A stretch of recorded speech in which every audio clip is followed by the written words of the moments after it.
Welcome to the party, pals. Oh my gosh, what a way to start it. What's up, Oh, everybody? Hey, good evening, all you minties. Welcome back to another episode of Reels Talk with your host, the amazing Amanda, my lovely co-host, the Uncanny Omar. What's up, And everybody? What's good? What's good? what's good? And Lionheart's first. And yeah, so I know some people were asking Omar, who was the first time view for this movie? And if Why you was that even a question? It was not Omar, it's me. So it's like this is like we're doing Die Hard today. It's our kind of like our last next week's our last, or this Wednesday will be our last Reels Talk of the year, and then we'll be back first of the new year with our what we're looking forward to in 2023. But for right now, we're going to talk about Die Hard. And if you guys have seen our show before, we've done this a couple of times where we watch the movie. Been a long time. It's been a long time where Omar probably has seen the movie before, or he has, and I've never seen it. It's usually an older movie, usually takes place in the 70s or 80s. And one day we'll reverse it, and it'll be a movie I've seen that Omar's never seen. We did that for like everything else. Valentine's Day thing. Oh my god, it was so bad. It was so bad, but I still did it. I did To All the Boys I Loved Before, and I recognized the dude as Adam Smasher. So we did this before with Superman, the original Richard Donner film, and it was Amanda's first time watching it. My goodness, I think that was 4 years ago. And now we're here talking about a phenomenal movie, not to spoil anything, but one that is regarded as a Christmas classic nowadays. I think it's kind of become a thing for families to gather around the fireplace and watch and talk about Die Hard. The original Die Hard. About the Nakatomi Plaza. Yeah, man. What a great freaking movie. Like, I don't know how much research you did on this, but this being one of my favorite movies, I know a lot of things about it. So I want to hear your thoughts. I want to hear, if you went and dug a little bit into like the history behind this, because this has a really big history. As a matter of fact, when we did a video, we did an episode on this before, on movies in general, I said this is the movie that forever changed the action hero. Oh yeah, 100%. Yeah, I did research on it. Yeah. Okay. So and to kind of clarify that, what I meant by that is that in the 80s and in the 70s, the 80s, the action movie stars were these super buffed, super over muscular dudes like Arnold and Sylvester. This guy came from, comedy show, became an action star, and forever changed the way the studios thought, well, maybe we can start hiring some if not for him, that are super buffed. Yeah, if not for him, Chris Pratt would not have the career he has today. Chris Pratt and so many others. I mean, so many others that you don't think about. Like Matt Damon. Come on, The Bourne Identity. No way. No way. Even Keanu Reeves, because remember, Keanu started off with not at all. Bill and Ted. He wasn't Speed or John Wick until he became. Until did you say he wasn't Speed? He had a name in Speed. That wasn't his name, dude. Sure, but he wasn't. He was the Matrix, though. He was the Matrix. He was the Matrix. Yeah, he was. Yeah. So what's up, Alex? Hello, Amanda. Hello, Omar. Hello, everyone. Just remember, the co-writer of Die Hard went on to write and direct the Street Fighter movie, which Jean-Claude Van Damme was completely on pills, so he doesn't even remember making that movie. Oh my god. He did a lot of drugs. What? 80s and 90s movies, baby. We just talked about 100%. Isn't Harry Ellis talk about cocaine a lot in that movie? Yeah, one of the guys is a side. Oh, I hated that guy. That guy. All right. So let's dive into this. We'll pop up some of the comments from the live viewers. Thank you all for joining us. This is it's gonna be interesting. It's gonna be a lot of fun, because if she hates it, she's banned from the channel. I mean, that's just the way it is, right, guys? Wow. I guess Though he kept me on, even though I hated Dark Phoenix. But Chris Clark. To be fair, I was drunk when we did that episode. So, sure. and we're talking about Dark Phoenix comics, not the Dark Phoenix movies, because everybody should hate those. Well, but that was an agreement. Yeah, that was fine. The only thing I will say on Lionheart, the only thing that I remember about Street Fighter and I've only seen it one time in the movie theater, is that I actually liked the way they handled Ryu and Ken. Like, buddy, like doing all kinds of comedy things. Like it was so bad, but I just remember liking that. Hans Gruber, by far, is one of the best villains ever written. And I didn't realize this was Alan Rickman's like first like official film credit too, was Die Hard. Wait, this was before Robin Hood. Yeah, exactly. This is before Robin Hood. So this is like his first official outing, and what really has helped launch Alan Rickman, may he rest in peace, forever our Snape. Forever our Hans Gruber. Forever everything. He's the phenomenal. Forever the man who cheats on his wife in Love Actually. Whoa, spoilers, dude. We're gonna do that next Christmas. Oh, no, really? I love that movie too. So all right. So let's talk about this. This was based on a book. Did you know that? Yes, I did. I did some research about the movie just before. So it was based on a book that came out in 1979, I believe. John McTiernan is the director. And yeah, he didn't want Bruce Willis because he was a comedy actor. I mean, I think, did Death Becomes Her? That came out before this, right? With Goldie Hawn and Meryl Streep. I want to say that came after this. That came after this because that right. That's a different like that. Bruce Willis so unassuming and dorky, and then for him to be that character and then be John McClane, yeah, I can see. I mean, he's balding. He's the average. He looks like the average everyman, right? He's not Sylvester Stallone or Arnold Schwarzenegger. He's not who they were casting in action. No, not in that time. Yeah, not at that time at all. And yet they took a chance on him. And of course, this movie has become a classic, not even a cult classic, just a classic. And I mean, he's in the Smithsonian, his dirty old tank top or muscle tank. Yeah. It's called by the official scientific name, tank top. Tank top, muscle tank. That's what we called it in Kentucky. But yeah, and of course it is the blueprint for pretty much almost every action movie that has come out after it. It's the predecessor for everything. Without this, I mean, this kind of set the way for like Under Siege and the careers of people. Dude, Harrison Ford, Air Force One. I mean, the president has to fight on his own plane. Like, right? That movie was awesome. He's stuck on his plane with some terrorists, and he get off my damn plane. Awesome. Like, let's be real. This movie, if this movie did come out, actually got that stuff. Did you know about this? I did not know about that. True. So they wanted to cast Frank Sinatra, but he was too old, right? Because he had a Mike, if you're still on, thank you, by the way, for the super chat, my brother. I believe he had a contract that they had to ask him first before asking anybody else about casting as the character. But thanks to the Sinatra movie, The Detective, is technically a prequel to Die Hard. Yes, because that's when they had the book rights to make movies out of that stuff. But that is true. And eventually, I think, of course, that didn't work out because he was older. And then we got Bruce Willis. And this helped. I mean, this made him an action star, too. I mean, we wouldn't have Red or his cameos in the Expendables or anything like that if it wasn't for this movie. So, yeah. So just to give you a quick synopsis. Here we go. Everyone who's watching right now or watching after the fact probably already knows this movie.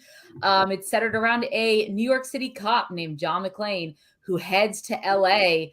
on Christmas Eve, therefore making this a Christmas movie. But there's a lot of other reasons why this is a Christmas movie. And as someone who had never seen the film, I always wondered, why does everyone keep thinking it's a Christmas movie? But now I understand. And we'll talk about that coming up. No, I've seen it many times. It's Amanda's first time watching it. It's my first time. I've never seen it. I mean, you can't be surprised given the repertoire of the films that I talk about sometimes that are centered around what we review. You got to think of your age too. What were you, 3 years old when this movie came out? So yeah, it's not like your parents. What I was watching in theaters at this time when this came out, Land Before Time, not this movie. Right. Yeah. So I think it has to do with age. Like I think when we do a first time review, like when she's the one that's actually seen the movies, like for example, for me, I haven't seen things like Bring It On 2, Bring It On 3, whatever the hell that's called. No, I didn't see a lot of those Bring It Ons after the original because the original is all that counts. How dare I make that assumption? I'm so sorry. Except for the Hayden Panettiere trying to dance in her. I knew it. It's hilarious. Anyway, so yeah, and he goes on Christmas Eve to LA to visit his wife, who we have come to find out is he is estranged from. She had taken a promotion for her company, where she works at the Nakatomi Plaza, Nakatomi Industries, or whatever it's called. It is. I know. I was like, is that Reginald Vell Johnson? He also passed away as No, well. he didn't. He didn't? Okay, sorry. Why are we killing this man? No, he's still alive. You did the same thing when we did trivia, and I'm like, no, he's still alive. Did I really? Okay, yeah. Well, the family matters. Wait, unless he just did. What do you? I mean, unless I didn't hear about that, you look it up. So I'm looking it up. He's estranged from his wife. His wife and his children, 2 kids, have been living out here in LA for like the last 6 months while she's been navigating her new position in this Japanese company. And he's not really sure what's going on. I'm happy to report that Reginald Vell Johnson is still alive. Thank God. Yeah. And as he's on his way, we meet a cast of characters throughout the thing. The first character we meet is Argyle, who is his limo driver, which he'd be an Uber driver nowadays, but he's a limo driver, super cool dude who is pretty much going to wait in the garage of the Nakatomi Plaza to see if he is going to stay with his wife at her Christmas party or if he's going to leave and go get a hotel room because this is not going to work out. So when he arrives at the Nakatomi Plaza, we're introduced to her boss, this older Japanese fella, Takagi, and we're also introduced to the asshole, the jerk coworker who has a little bit of that comedic spark, Ellis, who apparently does cocaine, and it's just all about the Rolex. It was the 80s and 90s. They all did cocaine. It was all about the Rolex watch that the company gave her as a little Christmas gift, or I gave everyone its Christmas gift, right?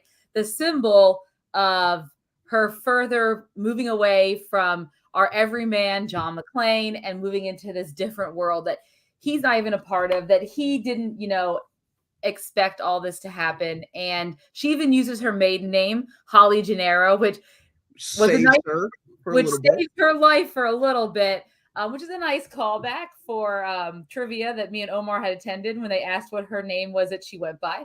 We said the whole damn name because I remember. Also, the last name of a previous ex-boyfriend of mine, which was weird because I didn't know anyone else with that last name until this movie. So he, of course, doesn't like that she's not using that. And she's like, well, Japanese customs, I guess because she wasn't living with her husband. So but I think in Japanese customs, in some don't they sometimes take the wife's last name? Is that not a thing?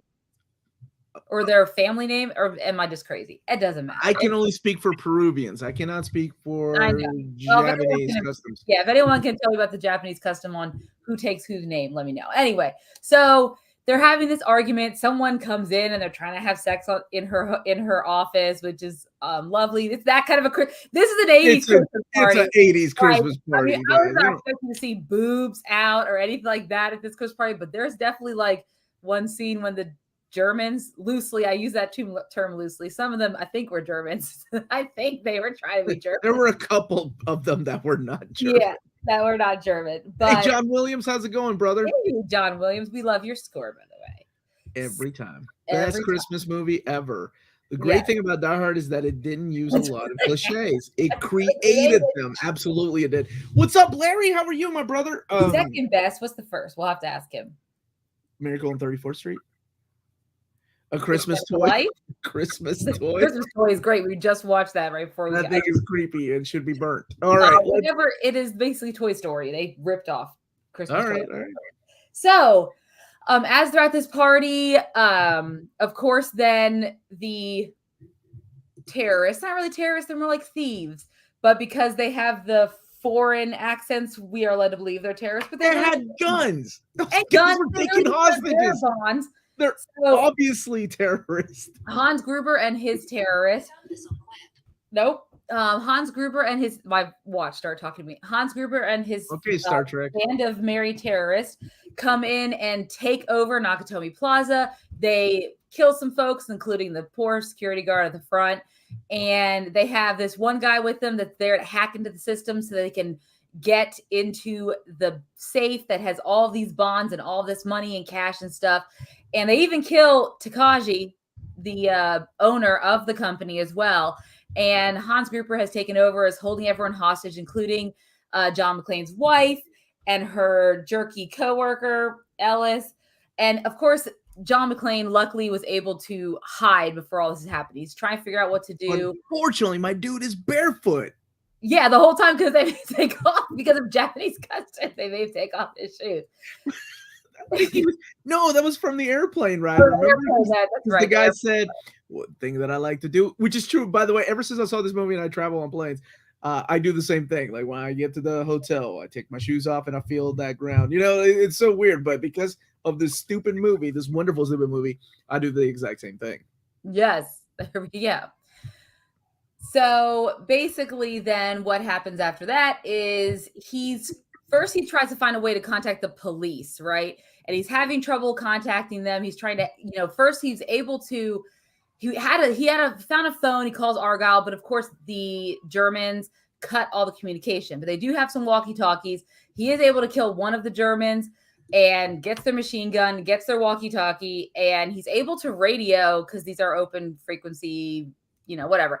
And he's able to radio in. First, he tries to call in a bomb threat. Then they're like, "Hey, you can go to jail for this," and he's like, "Are you kidding me?" Classic, the police don't want to help kind of trope that they've created. Do you not remember the trope of the Twinkies and him buying all the Twinkies at the convenience store? That's a cop trope. Yeah, very much movies. A cop trope. So, finally, then one cop does come. They send a cop out, which is our Family Matters dad, who's still alive. Sergeant Al Powell is his name in this movie, and he goes to check it out. He doesn't see anything. But then John McClane gives the sign by dropping a terrorist body on his car. So then he sends out the whole SWAT team, and he's like, I need help. We're under fire. And of course, that brings all the LAPD in. Then, of course, the news gets a hold of it. And so now it's a big old thing. And of course, as they're doing this, John McClane's going throughout Nakatomi Plaza, trying to hinder the terrorists in any way that he can. Stealing their C4, their detonators, and trying to blow things up, trying to kill out terrorists one by one. And then him and Hans Gruber kind of become foils to each other as we get the classic lines about him being John Wayne and the yippee-ki-yay motherfucker. No, not John Wayne. Roy. Well, he calls himself Roy, but he says John Wayne. He said I always preferred Roy. Roy Rogers. Yeah. Yes. Which is where the yippee-ki-yay. By the way, if you ever saw this as a kid on TBS, that line was just yippee-ki-yay, no motherfucker. Like they left that part out. You can't do it well. It's TBS. It was so weird to watch it edited on TBS because you either had Cinemax back then, which is where this movie came out in 1989, I believe, because it came out in theaters in 88, if I'm not mistaken. But then like on Cinemax had it exclusively for a while. And I remember we had it that summer, and then a year later, in like 1990, they started showing it on like TBS, and oh my goodness, it's such a weird thing to talk about because I mean everything's streaming now, so I don't know if people still watch movies on TBS or TNT where it's edited and cut. Surprisingly, I think people still do because I mean there's still people buying direct TV or have cable of some kind, so I'm sure some people still use TBS or watch TBS. But anyway, Melanie said Lyndon reading. I don't know what that means. And she read the shirt. Oh, she read the shirt. Right. Ho, ho, ho. Yeah, she read that. Now I have a machine gun. Working machine gun. Now I have. Yeah, that's right. We were playing a Christmas game yesterday for our cousin's Christmas, and it was Omar very cleverly using Photoshop photoshopped out like different like people's faces and stuff for different scenes from Christmas movies, and one of them was Die Hard. It was the I have a machine gun, ho ho ho, and my 7-year-old read the t-shirt out to everyone. So at least she knows machine gun now. I'm so happy with her reading progress. Wonderful. Yippee-ki-yay, Mr. Falcon. Was that it? I thought it was just that they cut it out. But have you ever seen Snakes on a Plane? That one's awesome. Yeah. So this gets everybody involved, and eventually the FBI, and of course he's taken off like he has taken down terrorists left and right. Exactly. And he's not happy. And I love how the principal from Ferris Bueller, right? No. Yeah, no, Breakfast Club. He's he was a coach. He was a coach. Yeah. He's the police chief for the LAPD. And of course, he's not happy with John McClane doing what he's doing. He wants him to stand down, let them take care of it. And he's like, nah, it's like, because I think they even tried to negotiate with them. And it even gets to the point where because Ellis is an absolute jerkwad. And that's putting it nicely. He's like, he keeps telling Holly, your husband's going to mess everything up. Husband's I have to take care of it. So he's like, he has this great line where he walks in to talk to Hans, and they're like, Hans, Bubby. Baby. I thought he called him Baby. I thought it was Baby. No, it's Bubby. I just watched it twice. It's Bubby.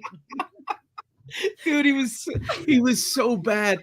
And he was like, Ellis, get the hell out of the game. These guys are dangerous. I know. And he's telling Hans, like, I know what you're planning. And this is my favorite thing. This is why I love him. He's like, you're amazing. You figured this all out. Oh my God. What about those lines and the way that he delivered them with that, like that upper lip that doesn't, he's so good. I know, bro. And so this guy gets on the radio, of course, trying to negotiate like play acting. But Bubby. Of course, Hans is not acting at all. And he does shoot and kill Ellis, and no love lost, even though John's acting upset. Let's be real. He's not really that upset. Because this guy was a jerk to him. He's like, this guy's not a friend of mine. He's like, he really was serious. He's not a friend. It's what it is. And eventually, because now the news gets involved, the news finds out who he is, has a picture of his kids and all this stuff on there. And Hans then realizes that Holly is actually his wife. So then the stakes have now risen. He takes Holly. He sends all of the hostages to the roof. And you have the helicopter coming in. You have all the hostage on the roof because he plans to blow up the building. And then, of course, the hostage all die. And, of course, John makes it on the roof. And I laughed out loud at this because he's trying to get off the hostage off the roof. And they're not listening to him. Oh, and he takes the machine gun. Hell yes! Dude, they start targeting him. They're like, we got a terrorist on the roof. They see him, so they think he's a terrorist. And he's like, I'm with you, a-hole. Oh my God, dude. And when he wraps the freaking fire hose around, how badass was that? Yeah. Oh, jumps off the roof. Oh my God. And then he finally has to save his wife. And then we get, he has a service pistol with only like 2 bullets left, right? Taped to his back. He doesn't have anything because he wants to like show Hans. He's like, okay, just let her go. And he ends up shooting Hans, at least to injure him, which knocks him off the roof. But he has a hold of Holly. And he won't let go. And he has a hold of her Rolex watch, which isn't a symbol I've ever seen one. And of course, she's able to they have to undo it so that he falls. And then we get that awesome meme of Hans just falling. And apparently, I read up on this. This is true.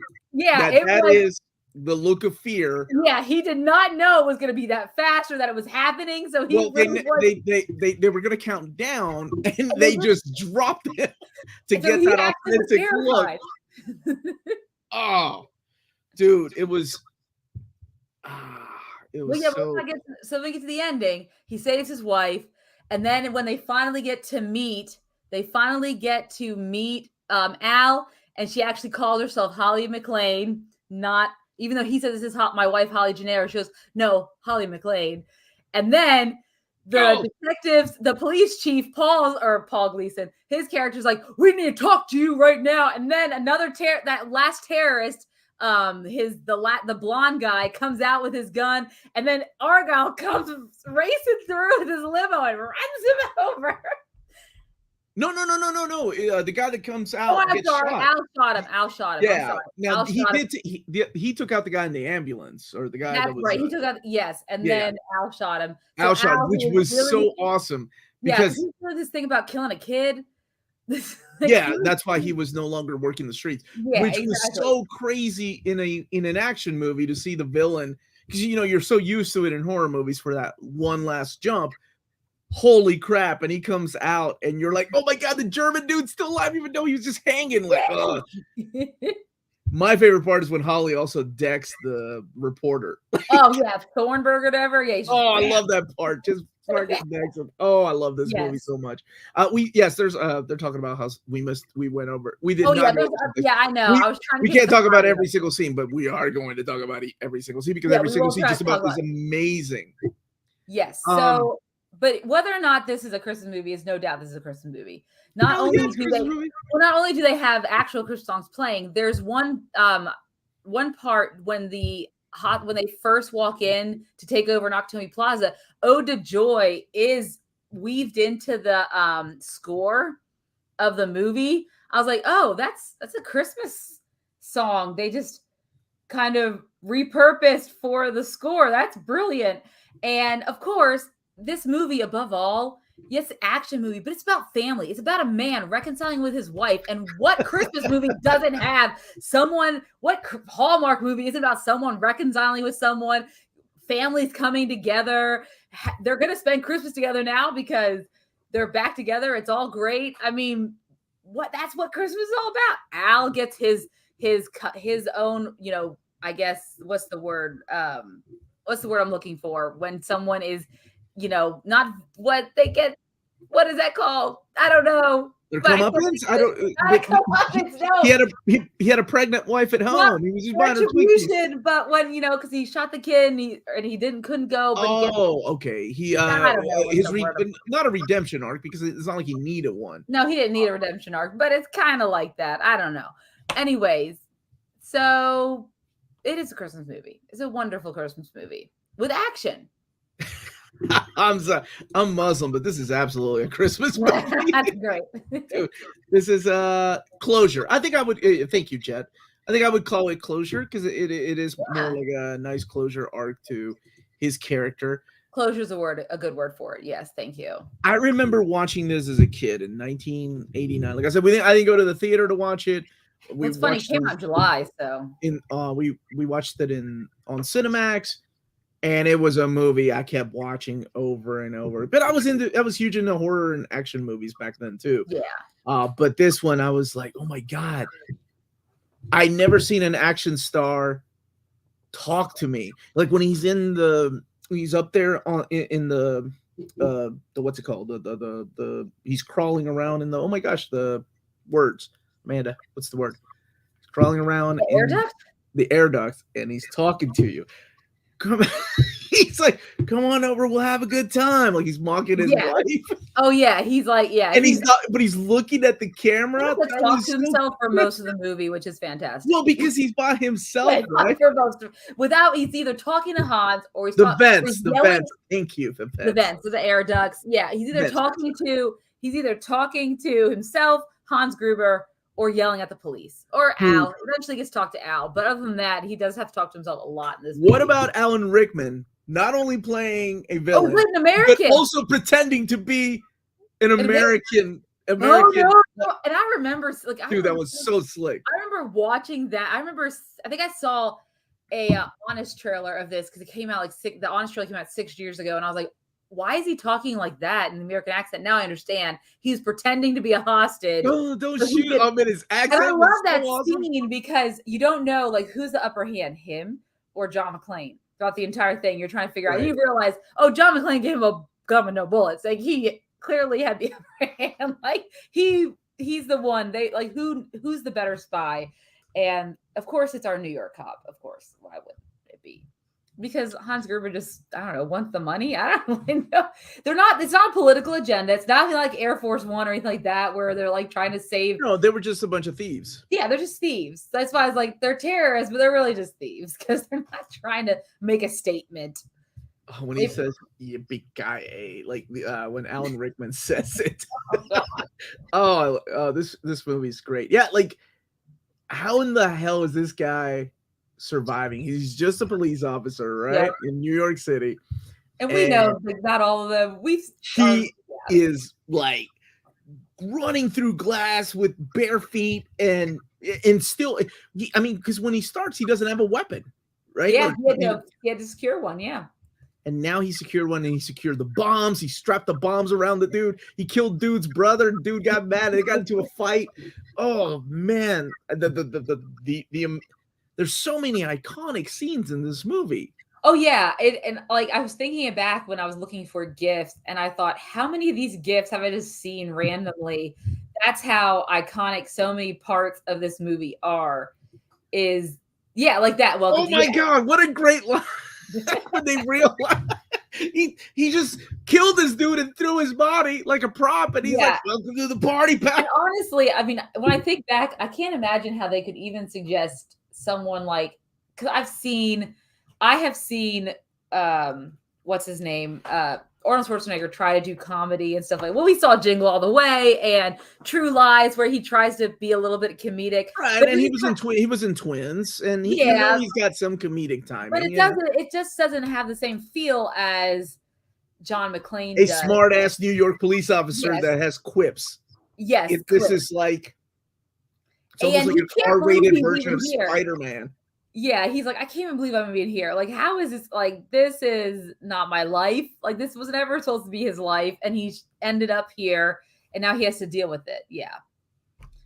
So, this movie just, I think it set the bar so high for what an action movie could be, because then we had like terrorists taking over submarines, terrorists taking over boats, terrorists taking over buses and things like that. Was it his first movie role? I thought he was in other stuff before this. No, this was his first movie. Like I said, this was his first credited movie role. That's crazy. Because I always think of this character here, and I think of course, Robin Hood. Sheriff of Nottingham. And somebody mentioned it earlier. The best line he added, and cancel Christmas. I love the delivery of that line. And then when he looks at the two hookers, and he's like, "You, 7 o'clock. You, 9, and bring a friend," because he's so pissed at Robin Hood. Oh my god, I miss that guy. He was so great in everything, whether it was this or whether it was what was the Galaxy Quest. I loved him in Galaxy. It's a shame. Love Actually. Oh, he's so wonderful in Love Actually. And then he was I just recently rewatched Dogma, and he was the voice of God in that. Yep. That guy, man, he was great. He was a great. He was great, and he was great in this, and his deliveries and his facial expressions. And the camera zoom ins and zoom outs. It's great. Exactly. No, it's definitely I really enjoyed the film. I did not hate it at all. And it's funny because when I was watching it, like it is so many of those classic action movie tropes we see today, right? You have his kind of quippy sidekicks and like Argyle, right? But then you have him also kind of having the quips, and he's kind of like, he's an unbecoming, or not unbecoming, but unassuming action hero. And you're staged right in a certain location, and it's getting out of that certain location. And of course, there's always that foreign invader type of feel, which is what Hans Gruber was. And he has his damsel in distress in Holly Gennaro. Then he has that, always has some weird foil in like I don't know if Harry Ellis was like a lover like kind of thing or what his deal was, but I think he was just a coworker that was just coked up, like most of those coworkers. So I always wonder what kind of deleted scenes they had for this movie, because it is kind of a long movie too, like the running time for this. It is long. I will say I was surprised by the length of the film, which is different because now action movies that have come after this are not as long as this, right? They get straight into the action, and it's pretty much like wham bam.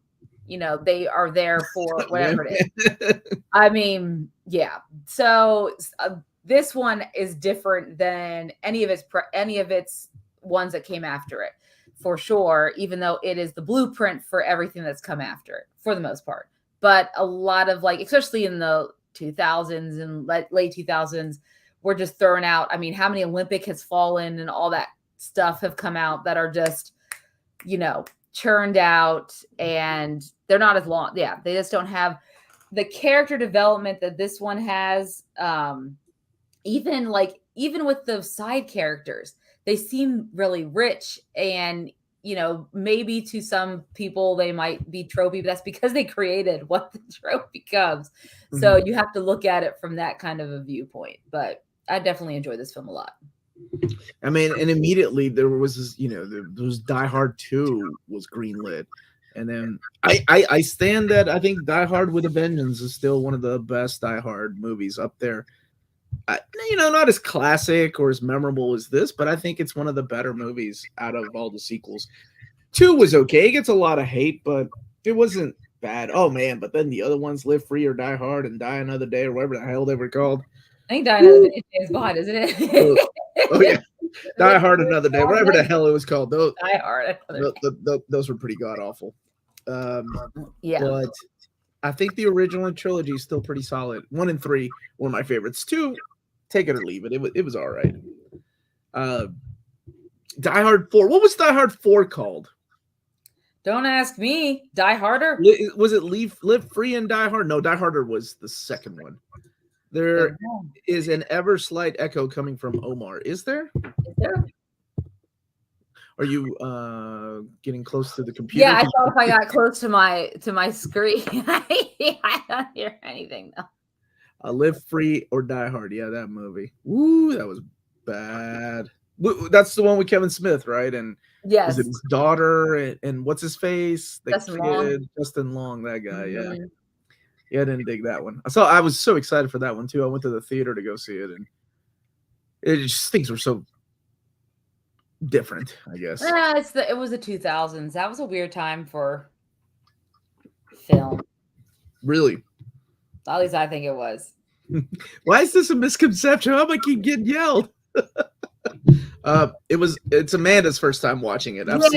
Yeah. I've never seen it. Omar has seen this movie multiple times. So it's my first time looking back, and then Omar just revisiting the film and seeing it from another take, I guess. So there we go. That's what it's all about. Yeah, old reader, new reader. That's exactly. That's where the original idea came from. So, if we're watching Bring It On 2, then you can come yell at me. How can you? The hell have you not seen Bring It On 2 yet until now? Which I have not, but I'm sure one day I will. It's okay. I don't think I've ever seen Bring It On 2. It's not Bring It On Harder or whatever the hell. No, I think no. Now there comes the question: what were things you didn't like about this movie? Was there anything you didn't like, and that's okay? What was it that you didn't like about this movie? I don't know. I mean, honestly, maybe the middle felt a little long to me. Like I said, I think the runtime was longer than what I anticipated. So maybe that felt a little long to me.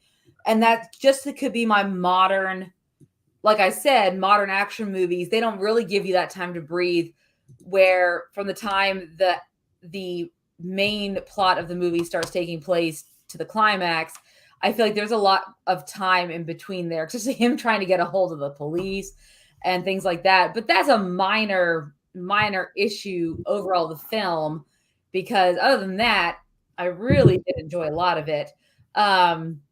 He could have been more supportive of his wife's decision to want to advance in her company, I guess. Because I don't know if by the end he accepts his wife for what she wants to do, or if it's her realizing that she never should have left her husband. I don't know. But be good, King. Sport cow. But that's just the he could have been a little more supportive of his wife's viewpoint. It's I mean, really by the end of it, it's really not about. It's not about him coming to terms, I guess he does, he does say tells Al, tell my wife I'm sorry and all that stuff. So I guess he does the end realize he never should have, he should have been more accepting of her decision and more supportive. And she, of course, takes his last name back and all this stuff. So I guess, in the end, it wasn't as bad as. And it's so weird because I'm not going to spoil, but in the sequels, it's just handled so not the way that you thought it was going to go, especially when this has a nice little It wrapped up closed. It should ending. not have had a sequel. Could that be a complaint about? Well, I the mean, fact you that- can say that about Rocky. You can say that about a lot of movies. I know, but that next And- Creed does look really good. I mean, Rocky ended perfectly. Rocky and like just captures that moment of happiness.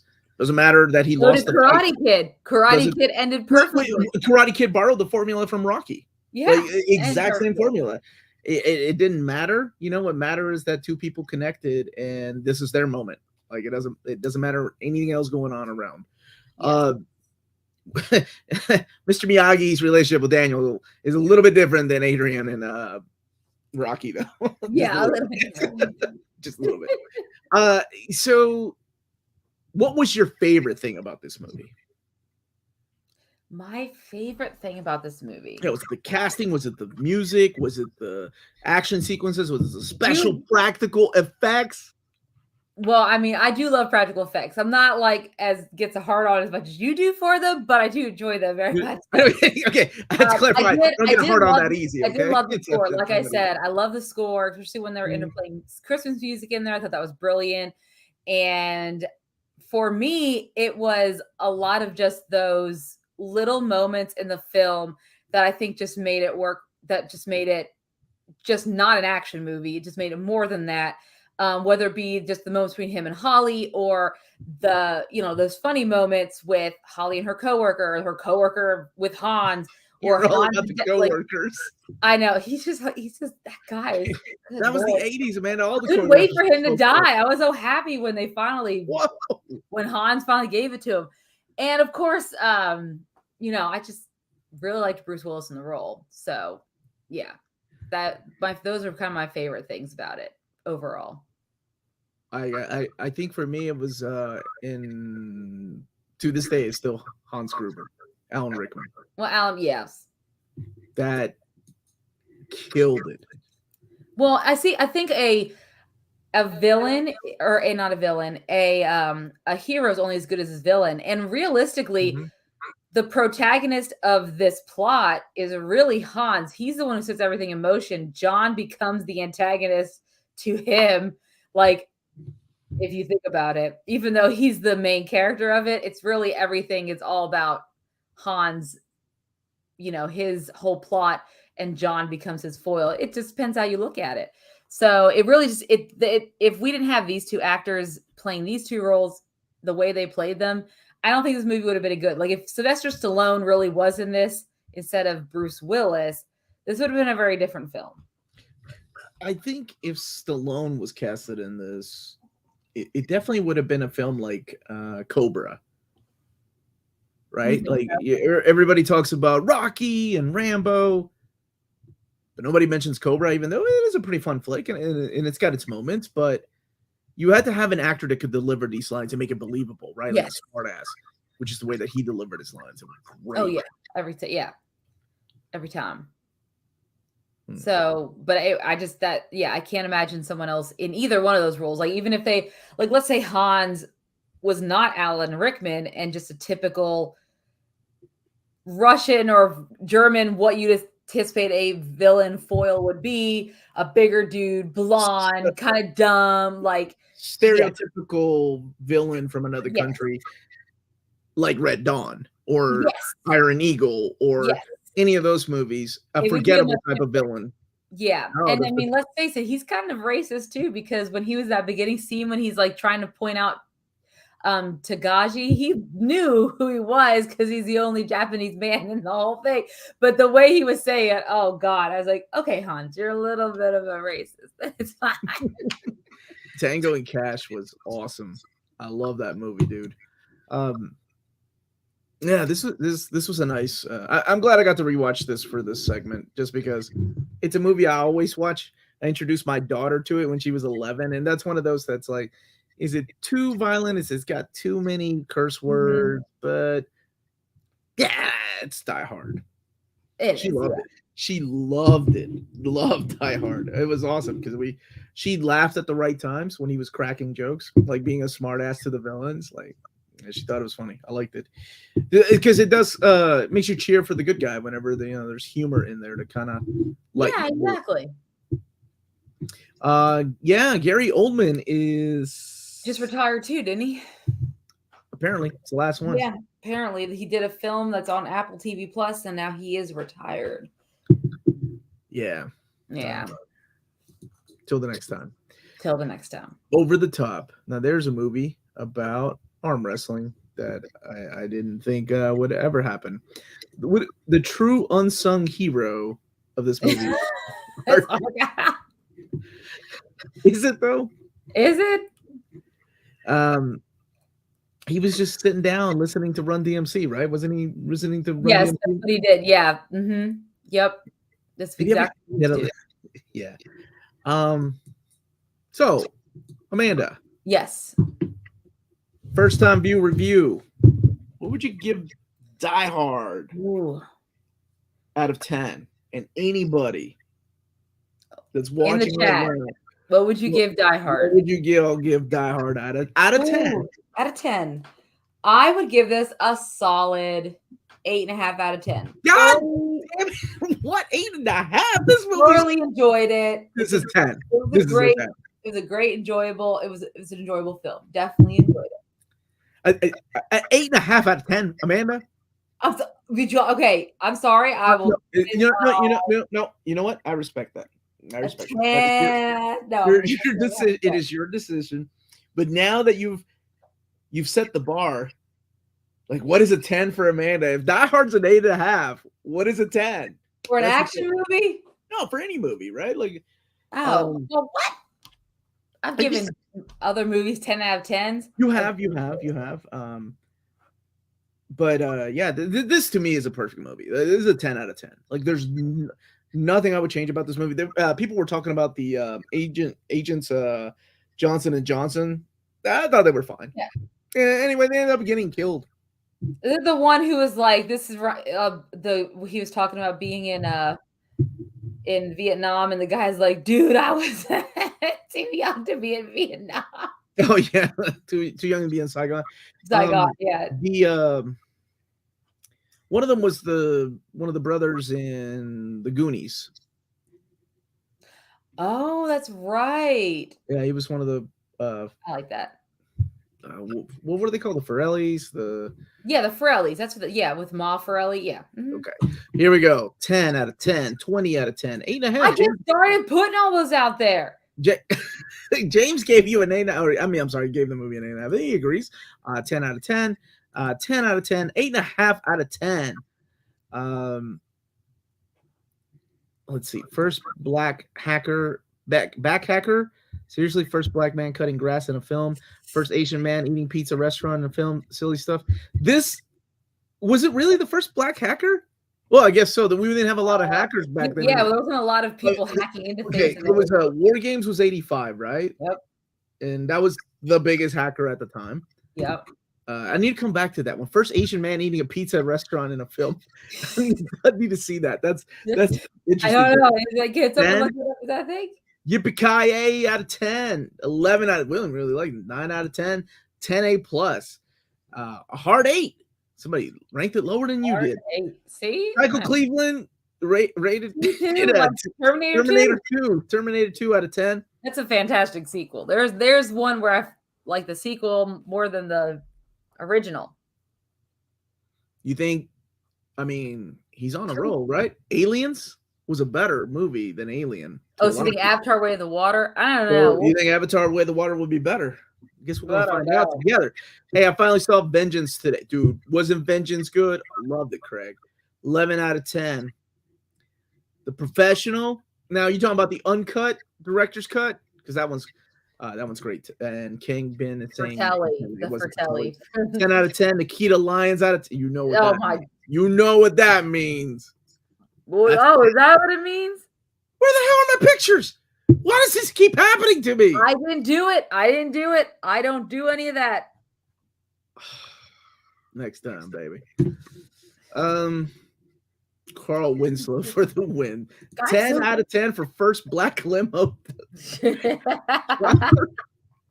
That's not true. That's not true. Hans Booby. Booby. Hans. 10. Booby. Aliens all the way. You know, it's funny. Like I always say, there's two types of people, but there's really three types of people, right? There's people that love Alien. There's people that love aliens, and then there's people that love Planet of the Vampires. Uncut Omar. Thank you. I appreciate that, my dude. Yeah. Baz Amanda watched. Oh, has Amanda watched RoboCop? Have you seen RoboCop? Not the original, no. I saw the rebooted one they did. Rewind. You've never seen RoboCop. I feel like there's an era of movies. There is, yeah. That the child that you were and the woman that you've become. Yeah. That we need to revisit because there's this masterpieces that were made. I think we should make it a mission for 2023 that would be those movies that I revisit that I've never seen. Because I mean, like when I think of 80s movies, I have seen. So if an actor I loved was in it, right? Mm-hmm. Like the reason I saw The Goonies is because of Sean Astin, because he was in Lord of the Rings, and I love. You want to go back and I rewatched his filmography. In that movie. That's how I saw everything Elijah Wood's done, The Good, Bad, and the Ugly, and you know, a lot of the John Hughes stuff. I had friends. Elijah Wood was not in The Good, the Bad, and the Ugly. No, I mean like The Good, the Bad, and the Ugly, like his movie collection things, his filmography. Got you. Yeah, not that movie. Not Clint Eastwood's Good, the Bad, and the Ugly. And then there's, you know, obviously she's not a fan of horror movies. Yeah. But have you seen Silence of the Lambs? Because Silence of the Lambs is a cult. Or The Shining, things like that. Because I'm terrified of. I don't like scary things. So yeah, it's bad enough that we watched House of Wax. We did.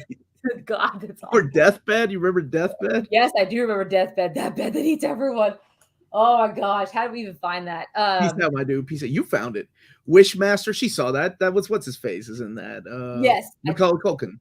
Yep, Macaulay Culkin. Yes, I saw Wishmaster. On a scale of 0 to Omnidog, I give Omar 5. I hate you for even saying all of this, Psycho Cleve. You got to be drunk, so I let it slide. Yeah. Silence isn't horror, though. Really? It is a little bit. Thriller. He skinned the dude's face. He hangs up a dude. Like. Yeah, he did. No. There are horror elements. I mean, more than a thriller, more than.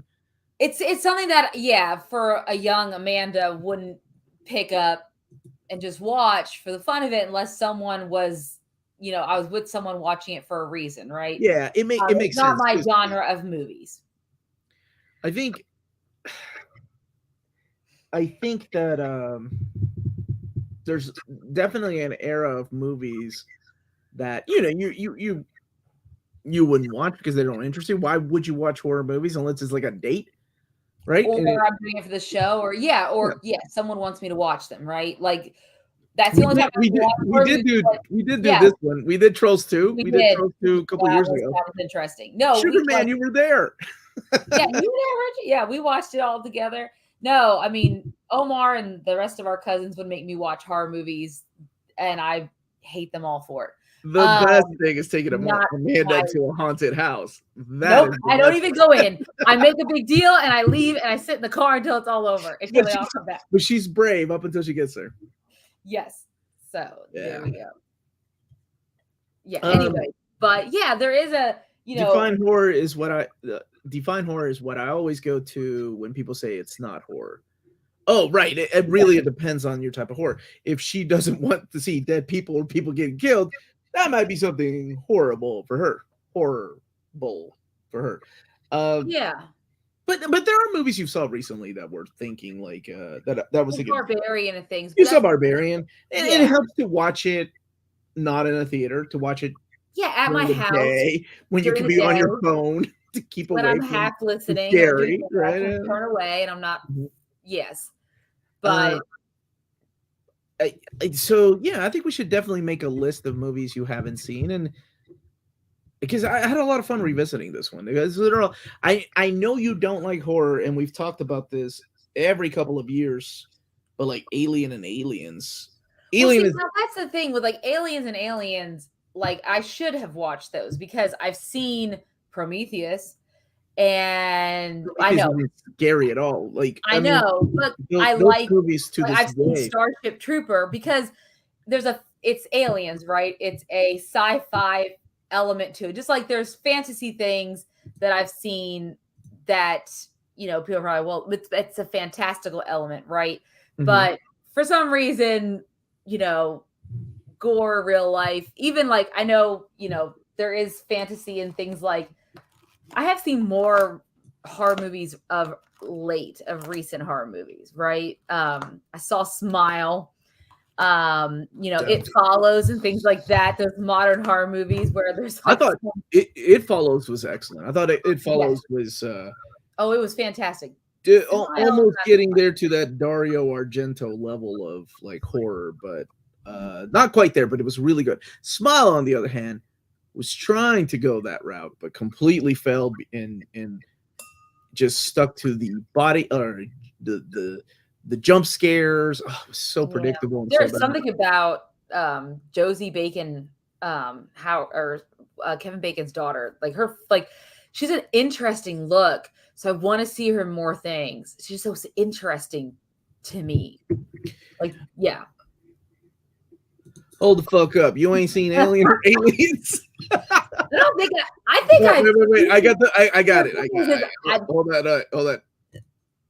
Welcome to the party, pal. What are you talking about? I want to say that I might have seen one of them at some point. Like, I feel like I've seen them, but not really seen them. Like, sit down and actually watch them.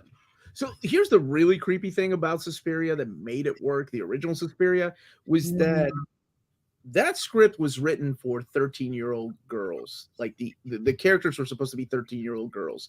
When the studio was like, there's no way we can show these little girls killing each other or murdering these kids, he was like, okay.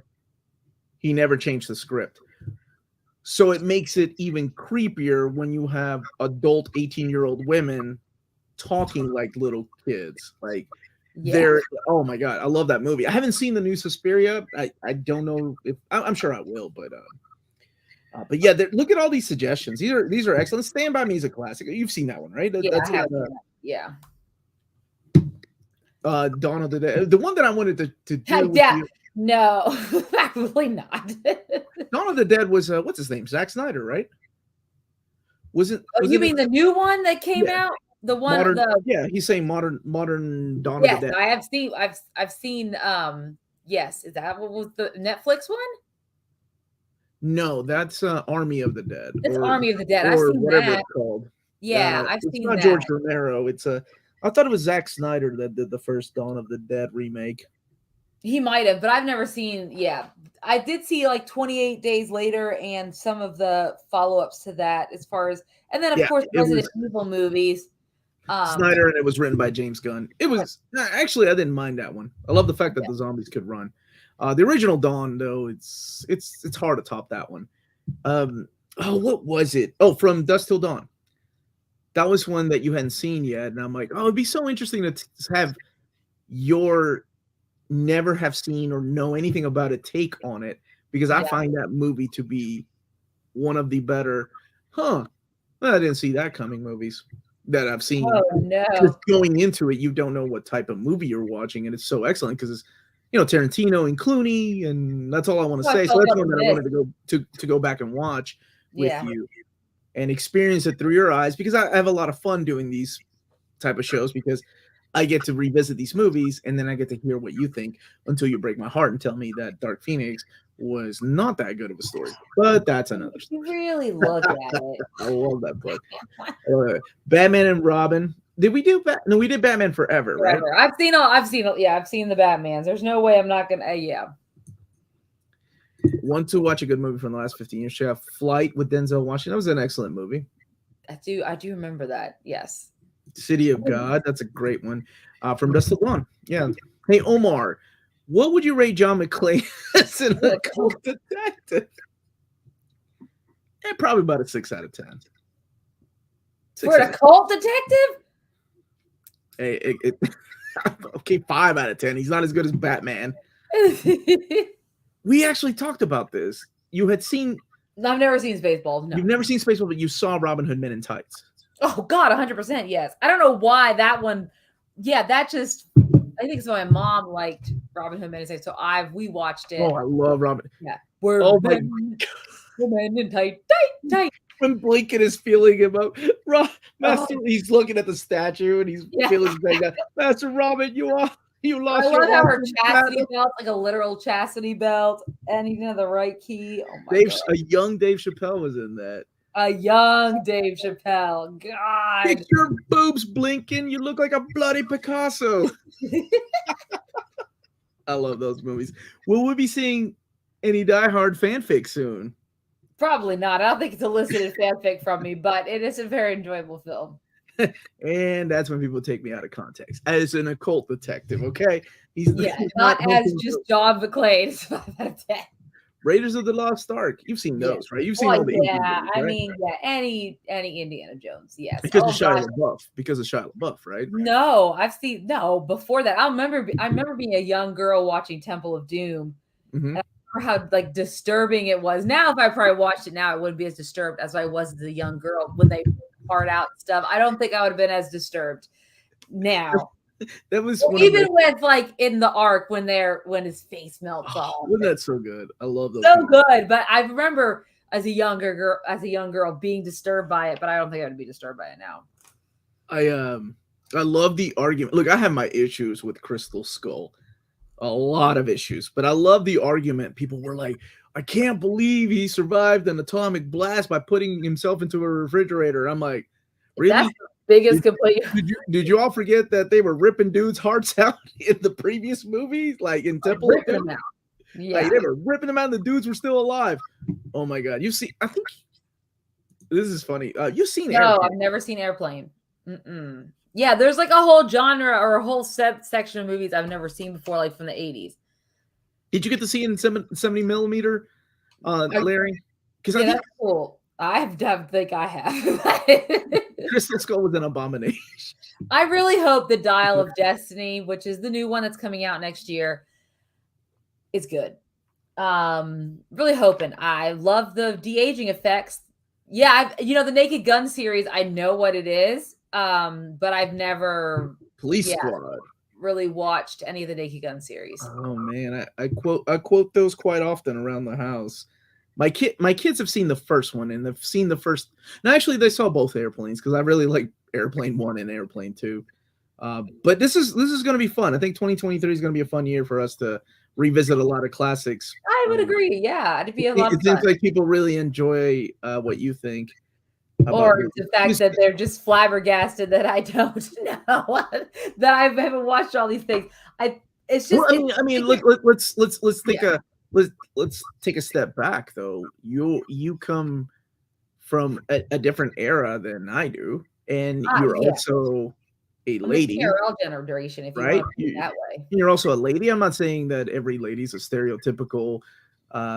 But we do have but there is certain things that I would 100% agree with that. I mean, there's definitely things that most of my female friends don't watch that I watch, but there's many things that I also don't watch that you could attribute to being a female. Correct. Right. Absolutely. Like you don't get into your stories like soap operas and things like that, which is a very stereotypical thing.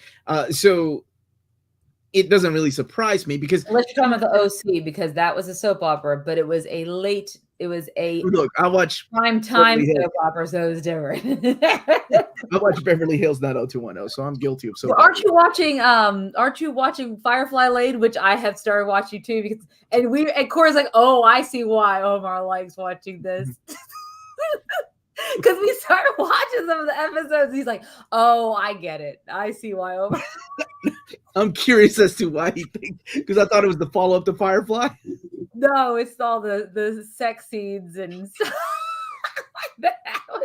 I mean, don't get me wrong. It's no Virgin River. It's still pretty hot. Yeah. But my point was that, when I used to date, it's not like my girlfriends were like, oh yeah, let's watch The Godfather. That sounds like a great Friday night. Most of the time it was like dating for a while and then being like, hey, let me show you one of my favorite flicks. And that's the first time they'd ever seen something like The Godfather, or even I remember Oh dating, yeah. you know, a couple of girls that had never seen Star Wars. And of course, this is the 90s, right? So it's Yeah. not like we had streaming, we had Disney Plus. Oh yeah. Oh, I'll never So forget the ex-boyfriend who has the same last name as Gennaro, Holly. Yeah. He made me watch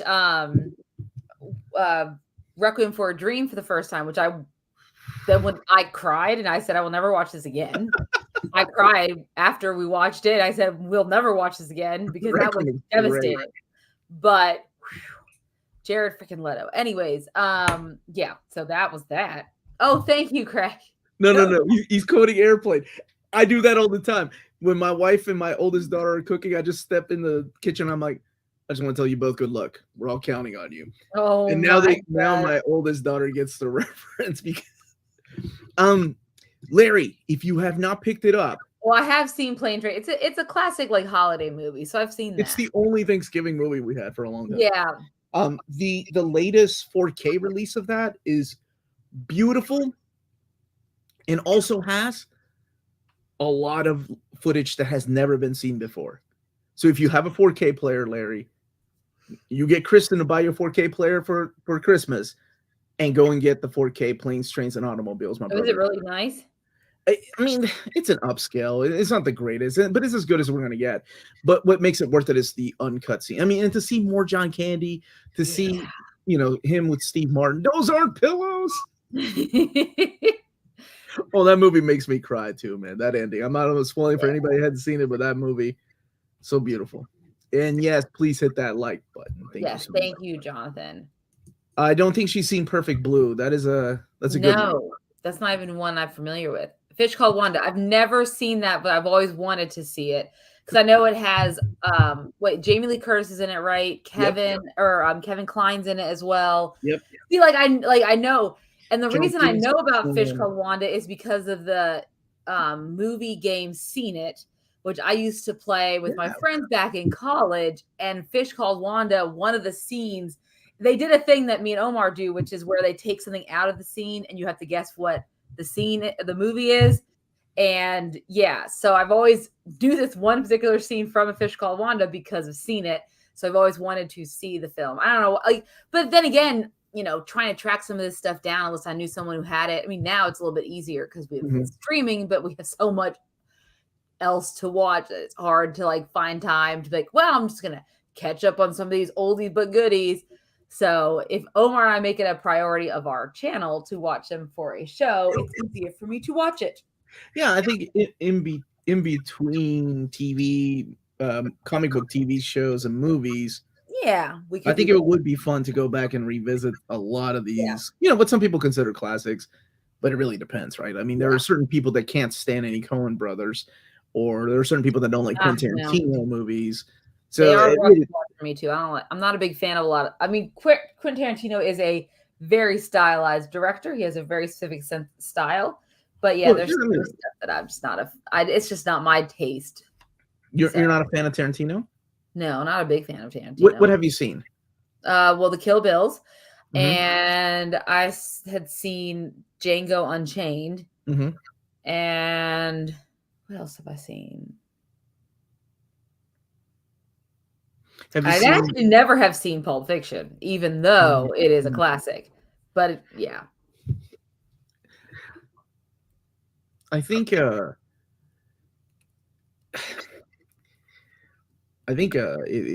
maybe it's time to watch Pulp Fiction. I think that's a great one. That would be a good one to. Yeah, I think the time is right. My favorite's still Jackie Brown. Is this real that she's never been nominated for an Oscar before this year? She will probably be nominated as a supporting actress for Everything Everywhere All at Once.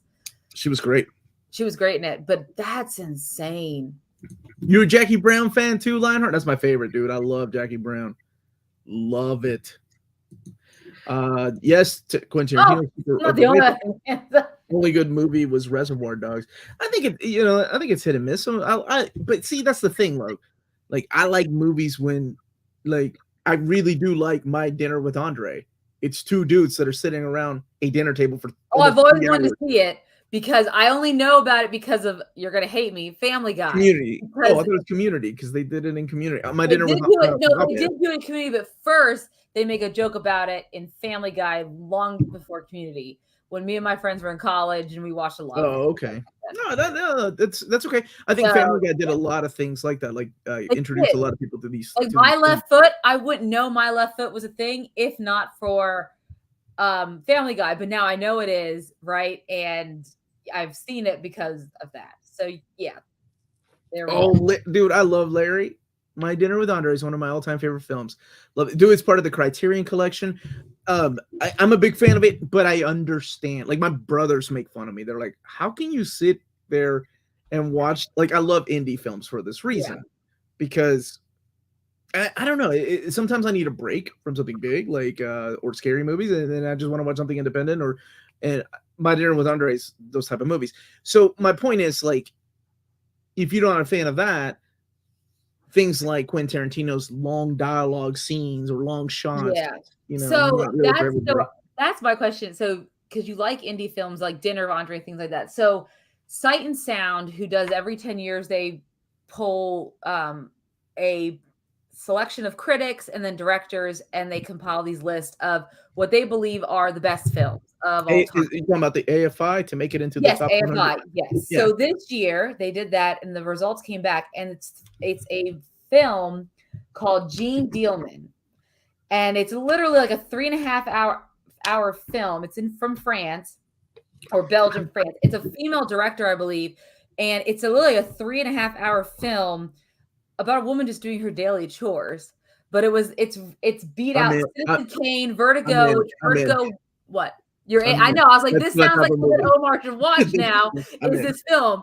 Because I was watching one of my favorite YouTubers, and they were talking about it. And I was like, wait a minute, that is something you're interested. So that's the new number one. So in 2012, Vertigo finally beat out Citizen Kane, Alfred Hitchcock's Vertigo. That was number one in 2012, and then every previous year from that, like, it was Citizen Kane was the number one greatest film of all time. Blah blah.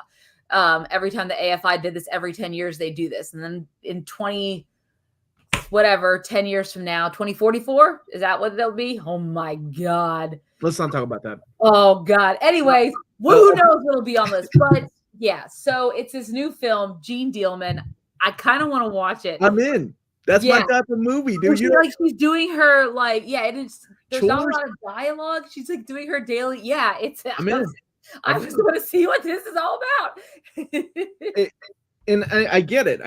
It's not these type of movies are not for everybody. I'm not gonna sit here and review it on near mint condition, but it's the type of movies that I do like to watch it and enjoy watching. How did your room tour filming do, brother? It took a lot of time. I gotta give a huge shout out to my wife, the astonishing Melanie. It took us about 3 hours to film because, you're holding the camera so long, and she's my camera lady, and I'm talking way too much about a certain book. She's like, you need to move on, so we got to retake. Yeah. So there's a lot of movies I want to watch now that you haven't seen. It makes me gives me a lot to look forward to. I did see Once Upon a Time in Hollywood, so I've seen that. Oh, loved it. Which I did like that film. I did like movie. it, but I think it has to do mostly with just the actors in it too. I think, and it was a different type of Tarantino film, because I was thinking when I think of Tarantino, I do think a lot more about like Planet Terror, Death Proof, and stuff like that. I'm like, oh.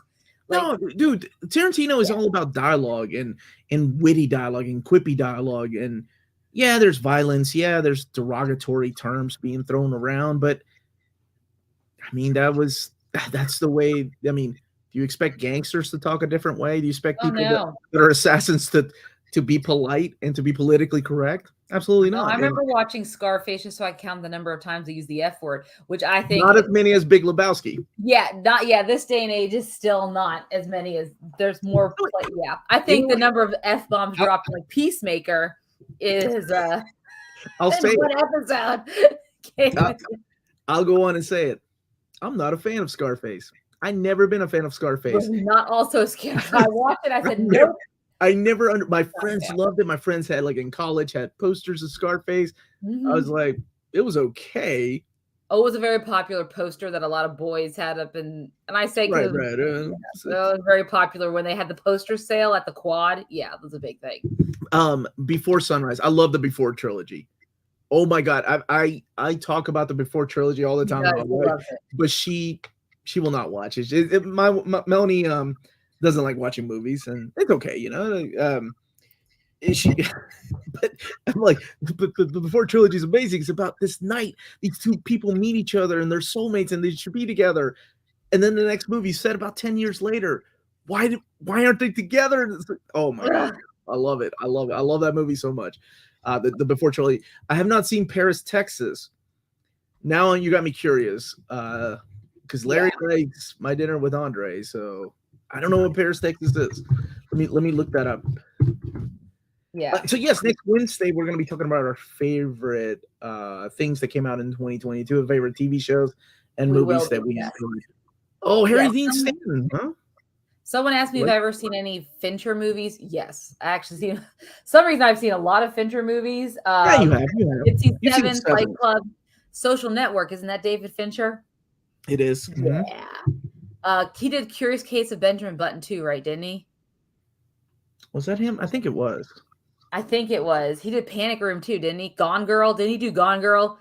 Oh, I don't remember if he did. No, he did do Panic Room, which I didn't like. Oh yeah, yeah. I wasn't a fan of Panic Room. Yeah, look it up. I said it, man. I've never been a fan. Even before the internet, before it was hyped up to me, I just watched it. I just wasn't a big fan of it, man. Do Blank Man.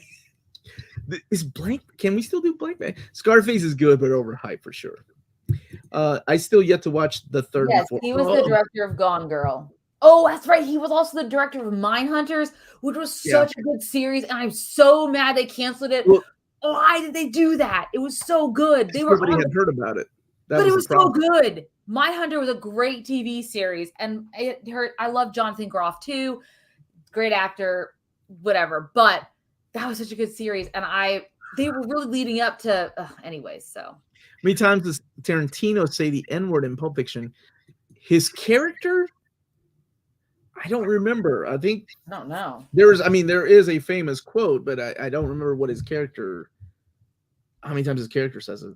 I don't know if you're doing a pop quiz or not. I really can't remember. I don't know, but I didn't know that David Fincher directed Justin Timberlake's Suit and Tie music video. That's awesome. Okay, well, that's where that conversation ends. Ronin is a classic. That is a horror movie. That's terrifying to be stuck in that situation. If you were like, even if that's terrifying. I will say that my wife makes fun of. So it's funny because my wife has only seen movies sometimes walking into a room when I'm watching a classic Robert De Niro movie, right? But the movies that I enjoy are things like Goodfellas or Casino or Taxi Driver. And she's like, does Robert De Niro not act any different in any other movie? And I'm like, yes. So then I showed her, other movies like Meet the Parents and Meet the Fockers. Yes, he has good Midnight Run and things like that. And because the only time she I'm like, quit criticizing this man based on the 4 movies you keep walking in on. You say, Craig Ryan, do you know how we can watch that movie? Oh yeah, it's on YouTube, isn't it?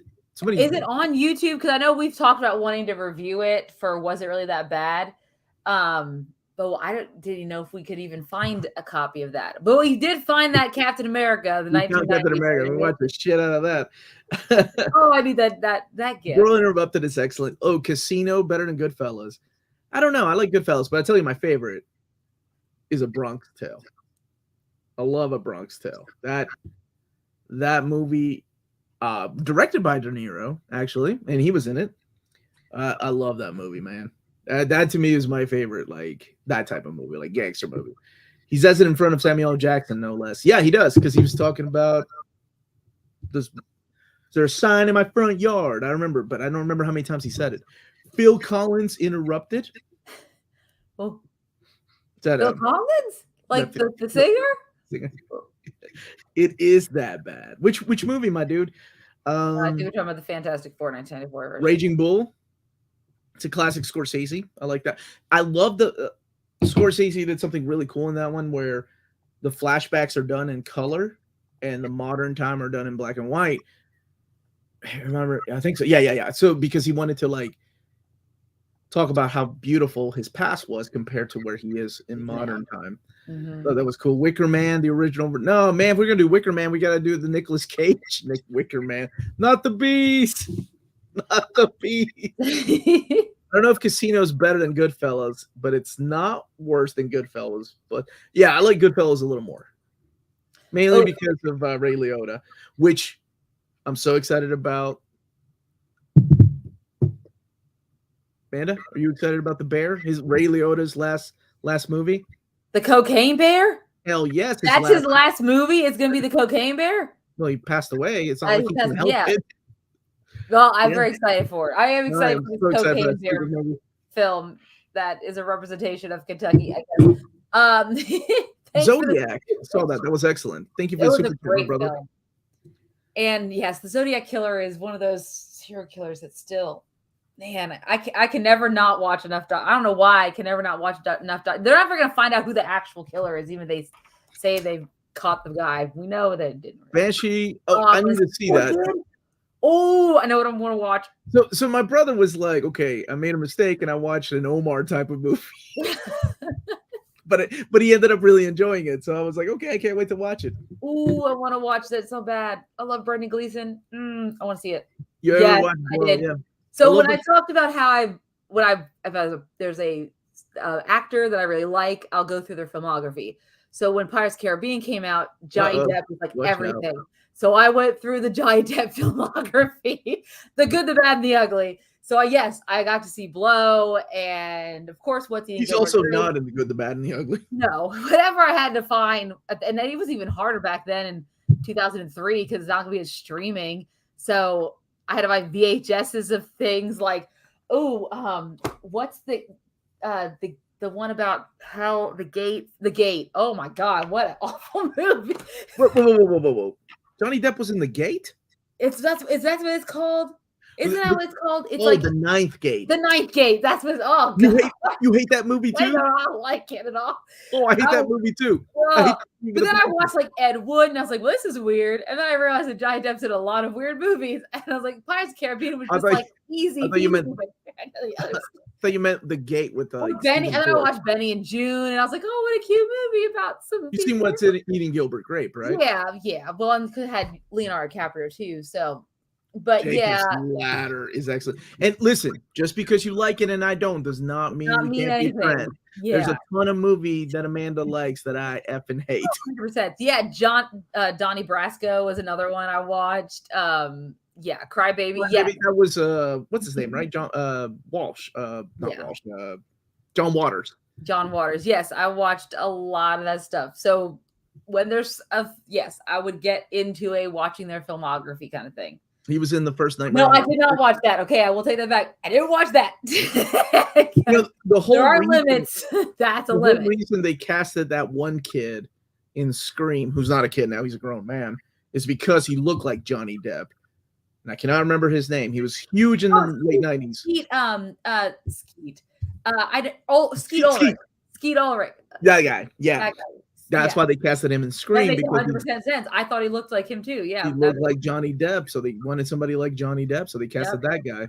I mean, the same thing with like Heath Ledger, but he didn't have much of filmography when I started doing that stuff. And he's They cast that. How in the world is it cast for past tense? It's kind of like, never mind. Skeet Ulrich, yeah. And you wonder why English is the hardest language to learn, guys. It is. You put vine and yard together and it becomes a vineyard. What the hell? You park in a driveway? If you talk about Ash, are you talking about Brick, the movie with Joseph Gordon-Levitt? Because that is a good film. I don't remember that one. Y'all talking about Christmas movies?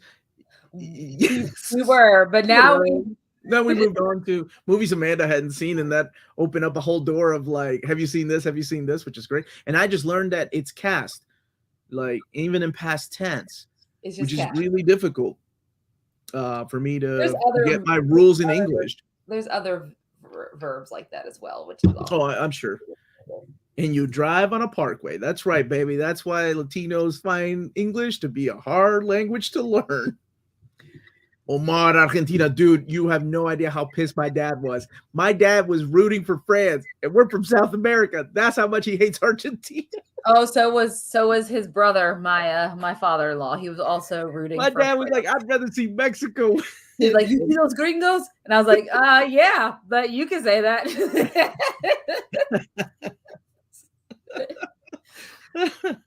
But yeah, Argentina, man, good for them. Good for them.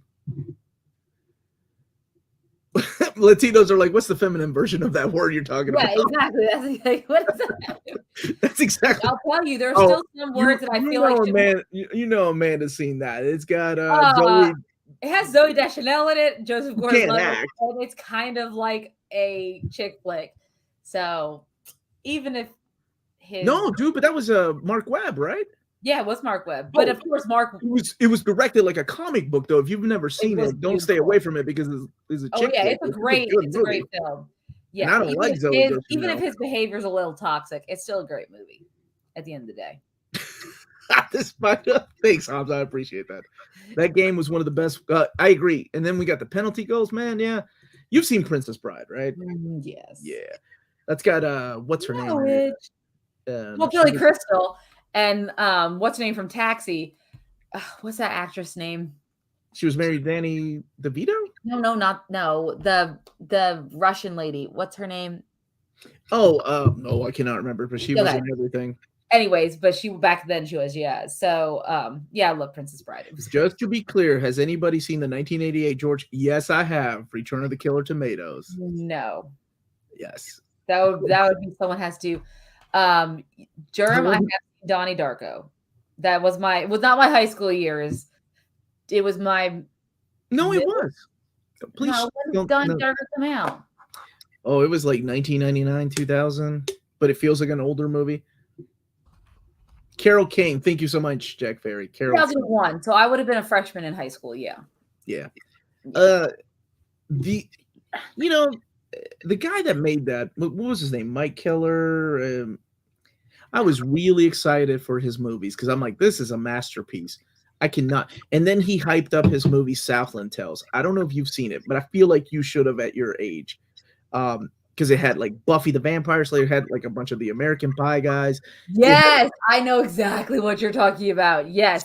So Southland Tales was hyped up so much, not only in the comic book or in the movie like scene because this guy did Donnie Darko, but also in the comic book community because this guy was like, so first you have to read the graphic novel, then you have to watch the animated short that I'm only releasing here, and then you have to watch the movie to understand everything.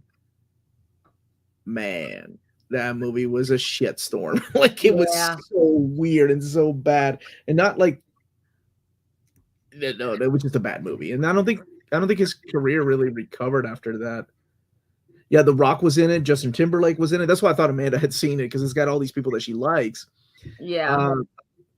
No Escape is excellent. You've seen Boondock Saints because of Daryl, right? Daryl's in that. Yeah. And Willem Dafoe. Yeah, from The Walking Dead. Oh, no, I don't never. Oh, you're not a Daryl girl? Was that Atlanta? No, I'm not a Daryl girl. No, I'm not a Daryl girl. Daryl lady, sorry. No. Dirty redneck. That's not really my living off the land kind of dude. Not really my thing. Is he really? Is he really living off the land? You ever watch? I'm say at that point. Is it everyone though? Have you seen The Lobster? No, I've never seen The Lobster. Yeah, I've seen The Lighthouse. Yeah, but I've never seen The Lobster or The Killing of Sacred Deer. No, there are probably a lot of movies that. Maximum Overdrive was Stephen King directed that one, wasn't he? Yeah, The Green Goblin truck. Woo. The Outsiders, you've seen that. Yeah. Yeah, Norman Reedus, that guy. Deer Hunter. I doubt she's seen Deer Hunter. No, I've never seen Deer Hunter. So you guys have all learned tonight a lot. The amount of movies that Amanda hasn't seen. And isn't it amazing that we get to experience these movies with her next year? Not all of them, but some of them will make it. Some of them. And some she'll end up loving, and some she'll be like, I don't ever want to see this again, like ever again. Keep it away from me. I understand why it's a thing, but that does not mean I like it. But have you seen Time Bandits or any Terry Gilliam films? Yeah, I've seen some Terry Gilliam films, yes. Have you seen Baron Munchausen? The greatest. No, and I've always wanted to. No, that's not one of the ones I've seen. Open the gates! But, oh my god, I love that movie. There's some of his newer stuff. So you have to like. Yeah, I've seen The Man Who Killed Don Quixote. I've seen. Well, that was a documentary, though, right? Like a documentary thing. Like it wasn't. It had Adam Driver. 12 Monkeys. 12 Monkeys. That's a popular one. Yes, I've seen 12 Monkeys. Of course, I've seen the Monty Python films. I've also seen the Brothers Grimm, unfortunately. So some of his later films that are the Imaginarium of Dr. Parnassus, because that was the last film that Heath Ledger was in, because he had filmed it and then passed away before everything. So there we go. Those are some of the Terry Gilliams. Buckaroo Banzai is excellent, by the way. You know what I've never seen is Fisher King, The Fisher King, which I do want to see. With oh my god. Robin Williams. I've seen a lot of Robin Williams films. Yeah, but I've never seen that one. Did you like Good Will Hunting? Oh yeah. Mm-hmm. One of my favorite Halo games I ever had was with my brother Manuel, and we were playing Halo against these kids when you can still talk to people, like talk trash. And I'm like, Manuel, don't you have to get up early tomorrow? Because have you told anybody that you're the one that solved the math problem on the board? So the team that's hearing us, and I'm like, yeah, nobody's, and he's, and my brother's like catching on to what I'm doing. I'm like, yeah, man, I know you're just a janitor, but one day you could be so much better. And like about 5 minutes in, as I'm doing this, as we're fighting these dudes on Halo, one of the guys is like, is that fucking Good Will Hunting? That's amazing. Brazil is a masterpiece. I love that movie too, Larry. I'm a big fan of that one. So I think yeah. Oh, I've seen Tremors, by the way. Oh yeah. Oh god, yeah. Kevin Bacon. Oh my god, yeah. Tremors. Oh yeah. My mom. That's because my mom was a big fan of those movies, so I watched stuff like that. Well, now I'm super excited for this upcoming year. Like, yeah, I get to revisit North Side. Hell yes, I have seen that movie. Of course, it's got Chris Hemsworth. My husband and I watched it, and when he's in the rain, he takes his shirt off. I was like, wow. It was a lot. It was a lot for me that night. But anyways, okay.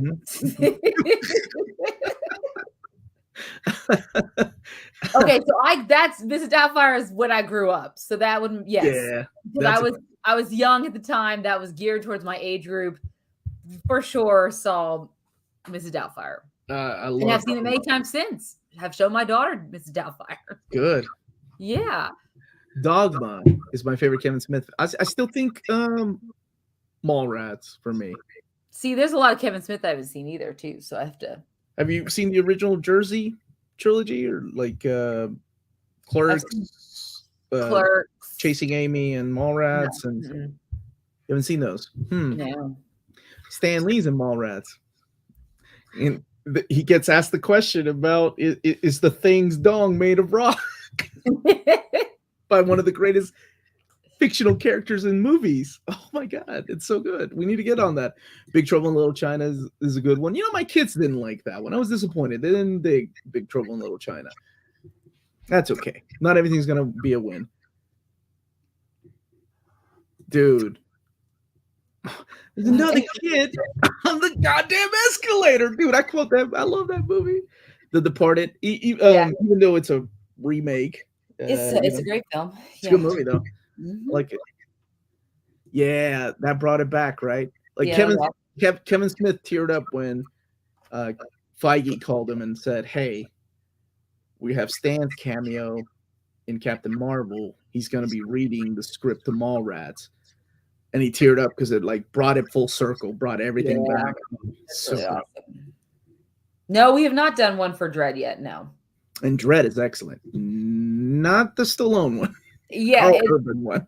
Yeah, it depends on which one we're going to do. Is it a first time view review or was it really that bad? So it kind of depends on which one we do. It depends. He takes his helmet off. Oh, is that? That's. Uh, I don't know who it is. I think it's my children upstairs who aren't asleep yet. Or maybe your husband. Sometimes only mommy can put them to bed. Oh, okay. Well, then on that note, let's wrap it up. This was a fun episode. We had a blast talking about. We didn't even talk about Superman not returning or anything like that, but it's fine because we all can process our emotions in different ways. Hold on a second. I suggested Toxic Avenger a few years ago to someone at work. They were triggered by it. The person was about 30. That was the last time I suggested a movie. So how would it be triggered? Trauma. But still, at that age, I figured they had seen a lot of crap. Not exactly. That. Go ahead. Okay. Anyway, so yes, so we will be back this Wednesday to do a wrap up of the year. So we're going to talk about the things we really loved the most. I'll give our tops for the year 2022 in TV and movie, and then we'll take our break for Christmas. And by the time I come back, I'll also be 37 because my birthday is in between there as well. And we will do a looking forward to the year 2023 episode when we get back the week of the new year. So the first week of the new year. So with that said, guys, thank you so much for watching. Don't forget to hit that like and subscribe button. Remember to follow us on all of our social media channels at nearmintcon. Remember to check us out on Spreadshop for some great near mint condition merchandise, and also check us out on Patreon for $1 a month or more. You can support everything that we do here on this channel for you and for the world of comics, movies, and TV. And last but not least, if it's classy and cool, it must be near mint. Good journey. No 1985. Thank you. Have a good night. Thank you for the super chat, Jack. And One Flew Over the Cuckoo's Nest. Have you seen that one? No, I have not. We will add it to the list, guys. The year of movies. Making a list. Checking it twice. Everybody have a great day. I will see you tomorrow. What's tomorrow?